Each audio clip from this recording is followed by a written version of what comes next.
SBS 뉴스입니다. 추석 연휴 사흘째인 오늘 전국 고속도로에 귀경 차량이 몰리면서 정체가 빚어지고 있습니다. 지금 출발하면 서울 요금소까지 부산에선 5시간 40분, 광주에선 5시간 30분, 대전에서 3시간 20분, 강릉에서도 3시간 30분이 걸릴 것으로 보입니다.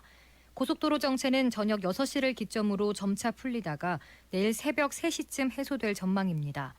한국도로공사는 오늘 하루 교통량이 515만 대 이를 걸로 보고 있으며 이 가운데 지방에서 수도권으로 가는 차량은 54만 대로 추산된다고 밝혔습니다. 검찰이 이른바 조국 가족펀드 의혹의 핵심 인물로 알려진 조국 법무부 장관의 오촌 조카 조모 씨를 체포했습니다. 서울중앙지검 특수 2부는 오늘 새벽 귀국한 조 씨를 특정경제범죄가중처벌법상 횡령 등 혐의로 인천공항에서 체포했습니다. 검찰은 조 씨가 비행기에서 내리자마자 법원으로부터 미리 발부받은 체포영장을 집행해 신병을 확보한 뒤 서울중앙지검으로 압송해 조사를 벌이고 있습니다. 검찰 관계자는 귀국 경위 등에 대해선 확인해 줄 수 없다고 말했습니다. 조 씨는 조 장관 가족이 투자한 사모펀드 운용사인 코링크 PE의 총괄 대표로 불리며 실질적인 운영자란 의혹을 받고 있습니다. 도널드 트럼프 미국 대통령이 연일 방위비 분담금과 관련해 동맹국을 압박하는 가운데 제11차 한미 방위비 분담금 특별협정 SMA 협상이 조만간 시작됩니다. 오늘 외교부에 따르면 한미는 제11차 SMA 협상을 이르면 이달 말 시작하기로 하고 구체적인 일정을 최종 조율 중인 것으로 알려졌습니다. 트럼프 대통령이 이달 말 문재인 대통령의 유엔 총회 참석을 계기로 이뤄질 한미 정상회담에서 직접 방위비 분담금 인상을 압박할 가능성도 제기됩니다. 미국은 한국이 분담금을 대폭 늘려야 한다는 취지의 메시지를 지속해서 전달해왔고 한국은 합리적이고 공정한 수준의 분담금만 부담할 수 있다고 밝혀왔기 때문에 협상에 상당한 진통이 예상됩니다. 오늘 오후 2시 반쯤 경북 울릉군 울릉읍 복례폭포 인근 도로에서 관광버스 2대가 충돌했습니다. 이 사고로 양쪽 버스에 타고 있던 운전사와 관광객 39명 가운데 34명이 다쳤고 이 가운데 3명은 중상으로 전해졌습니다.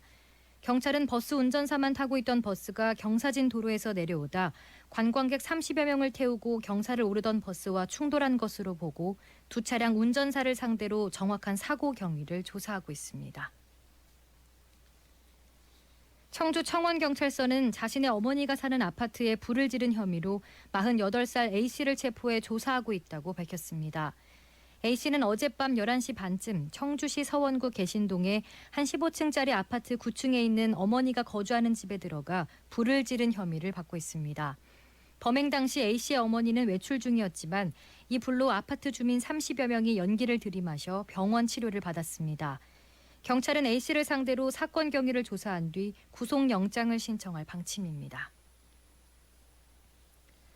서울 아파트값 오름세가 11주 연속 이어지고 있는 가운데 전국 아파트 전셋값은 22개월 만에 상승 전환했습니다. 한국감정원은 지난 9일 기준 이번 주 서울 아파트값이 지난주 대비 0.03% 오르며 지난주와 같은 상승률을 유지했다고 밝혔습니다. 구별로는 서초와 강남, 송파구가 모두 지난주보다 0.01%포인트씩 오름폭이 커진 가운데 특히 강남 4구 아파트값의 경우 지난주 0.02%에서 이번 주 0.03%로 상승폭이 확대되며 강남권 재건축 가격이 다시 회복세인 걸로 나타났습니다. 오늘 밤은 전국이 대체로 흐린 가운데 서울, 경기도와 강원 영서, 충청 북부에는 비가 내리겠습니다. 하지만 비의 양은 5mm 미만으로 많지 않겠습니다. 추석 연휴 마지막 날인 내일도 서울, 경기도와 충청도, 전라도, 경남 서부 내륙에는 낮부터 흐리고 가끔 비가 오는 곳이 있겠습니다. 오늘 밤부터 내일 아침 사이에는 내륙을 중심으로 짙은 안개가 낄 것으로 보여 교통 안전에 주의가 요구됩니다.